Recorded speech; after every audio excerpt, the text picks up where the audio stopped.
Everyone, good morning. কেমন আছেন সকলে? আশা করছি সকলে অনেক বেশি ভালো আছেন। আমার প্রিয় বন্ধুরা যে যেখান থেকে আমার ভিডিওটা দেখছেন, অবশ্যই ভিডিওটা দেখার শুরুতেই একটা লাইক দিয়ে দেবেন। ইদানিং লাইকের সংখ্যা খুব কম, তো চেয়ে নিতে হচ্ছে।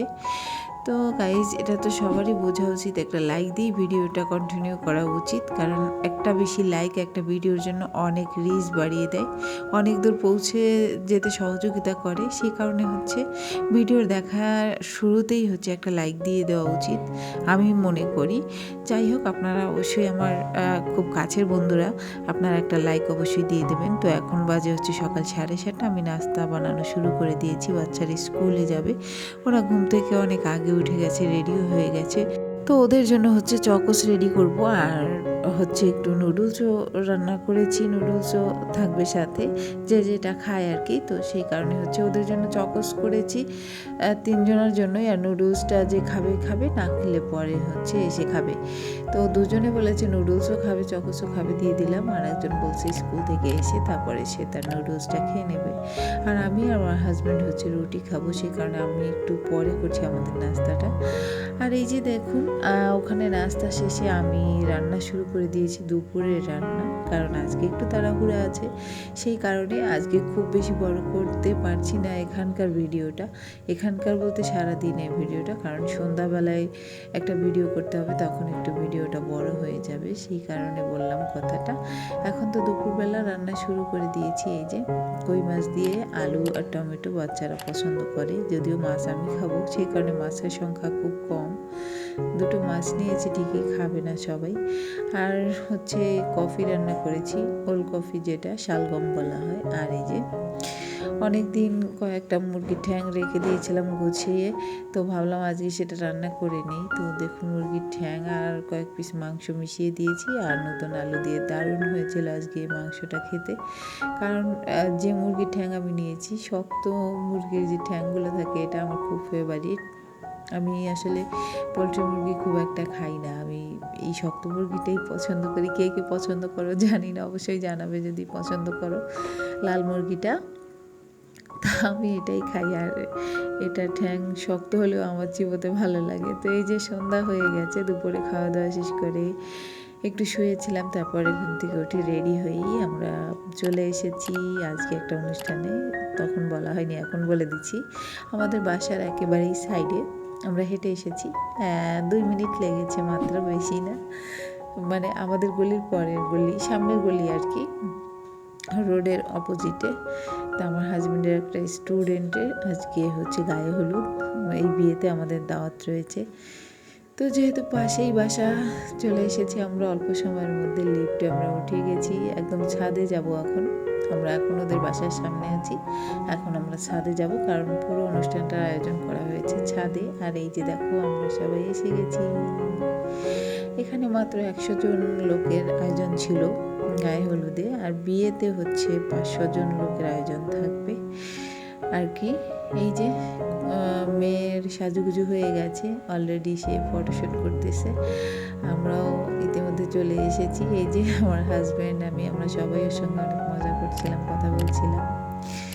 আমার হাজব্যান্ড একজন শিক্ষক হিসেবে আসলে অনেক সম্মান পাই, যেখানেই যাই স্টুডেন্টরা অনেক সম্মান করে। তো এখানে এসে আমরা অনেক বেশি মজা করেছি। এটা একটা মুসলমান ধর্মের বিবাহ, আমি এই সম্পর্কে আসলে ধারণা ছিল না। আমাদের মধ্যে তো অনেক আয়োজন করা হয় গায়ে হলুদে। তো মামনিকে জিজ্ঞেস করছিলাম, মামনি গায়ে হলুদে কিছু নিয়ে আসতে হয় কিনা, আমরা তো জানি না, তুমি একটু আমাদের বলে দাও। এখানে বললো যে স্যার না, গায়ে হলুদে কিছু আনতে হয় না। মজা করছিলাম আর কি, কারণ আমরা কোনো গিফট আনিনি, গায়ে হলুদ আনতে হয় কিনা জানি না, আমাদের মধ্যে তো আনে না, শুধু বিয়ের দিনই নিয়ে আসে। আর এই যে আমার মেয়েরাও অনেক মজা করেছে এখানে এসে, যদিও আমরা ওভাবে সেজে আসিনি, খুব একটা অতটা বেশি ভাবিনি যে এখানে এতটা আনন্দ করতে পারবো, ভাবছিলাম যে শো করবো জাস্ট, কিন্তু পরে দেখলাম না, এখানে এসে অনেক ভালো লেগেছে। আমার মেয়েরাও অনেক মজা করেছে, আমরা অনেক মজা করেছি। অনেকটা সময় আমরা এখানেই ছিলাম, প্রায় রাত 10:30 পর্যন্ত ছিলাম, সন্ধ্যাবেলায় ঢুকেছি। তারপরে আর কি পুরো অনুষ্ঠানটা শেষে আমরা চলে এসেছি।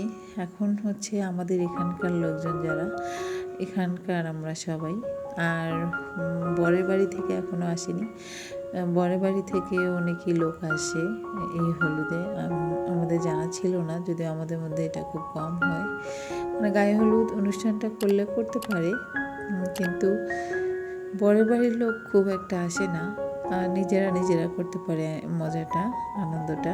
আর আমাদের মধ্যে বেশিরভাগই হয় বিয়ের দিন, আর গায়ে হলুদ আগের দিন করে অনেকে, যারা অনেক বেশি বড় অনুষ্ঠান করে, যারা বড় লোক তারা করে অবশ্যই। একদিন আগে না, অনেকে অনেক দিন আগেও করে অনেক বড় করে। এটা যার যার একটা ব্যক্তিগত ব্যাপার। তো এখানে নাচ গান অনেক কিছুই হচ্ছিল, ভিডিও হচ্ছিল, তো খুব উপভোগ করলাম, দেখলাম, খুব ভালো লেগেছে। তো সেম প্রায় আমাদের অনুষ্ঠানের মতোই, কোনো ডিফারেন্স কিছু দেখিনি আমি। তো এই যে বাজি ফুটানো হচ্ছে, দেখতে পাচ্ছ, অনেক মজা হয়েছিল। তো আমরা পরে হলুদ দিয়ে দিলাম, ওকে একটু মিষ্টি মুখ করালাম আর কি, রিমাকে। তো ওর নাম হচ্ছে রিমা। রিমার জন্য সবাই দোয়া করবেন এবং আশীর্বাদ করবেন, যারা হিন্দু রয়েছেন, আর যারা মুসলিম তারা অবশ্যই দোয়া করবেন। অল্প বয়সী একটা মেয়ে, ছেলে বাহিরে থাকে, ভালো ছেলে পেয়েছে। যাদের মেয়ে আছে তারা জানে মেয়ের যন্ত্রণা কি, মেয়ে ঘরে রাখা খুব কঠিন হয়ে যায়। সব বাবারই একটা টেনশন থাকে, মেয়ে বড় হলে তাড়াতাড়ি বিয়ে দিতে হবে, একটা টেনশন সবারই। হ্যাঁ, কেউই চায় না কারো খারাপ কিছু হোক, তাই মেয়েকে সবাই আগে একটা ভালো ছেলের কাছে দিতে চায়। তো আজ তো রিমার গায়ে হলুদ হয়ে গেল, আমরা এখানে ছিলাম, অনেকটা সময় মজা করেছি। গাইজ দেখুন, আমি ওদের নিয়মকানুনগুলো শিখে নিচ্ছিলাম। নিয়মের কোনো চেঞ্জ আমি দেখিনি, ওই আমাদের মতোই সেম। তো রিমা আমাদের অনেক কিছু গিফট দিয়েছে, চকলেট দিয়েছে, এই যে চড়ি দিয়েছে, আরও একটা জিনিস দিয়েছে, ওটা আমি চিনি না কি, তবে ভিতরে ছিল তোমার অনেক কিছু। তো সবাই আমরা অনেক গিফট পেয়েছি, খুব ভালো লেগেছে। তো এই যে আমার মেয়েরা খাইয়ে দিল, তারপরে আমাদের সবাইকে বিরিয়ানি দেওয়া হলো। বিরিয়ানি খেয়ে আমরা বাসায় চলে এসেছি। এখন আমরা বাসার দিকে আর কি যাব, সবাই মিলে আমরা কিন্তু এখন খাওয়া দাওয়া করছি। কেউ এখানে বসে খেয়েছে, কেউ আবার প্যাকেট করে নিয়ে গিয়েছে, যেহেতু আজকের আয়োজনে প্যাকেট করাই ছিল। আজকে আসলে বসার টেবিলে ওভাবে খেতে দেওয়া হয়নি, বিয়ের অনুষ্ঠানের দিন হচ্ছে, খাওয়া দাওয়া হবে অন্যরকম।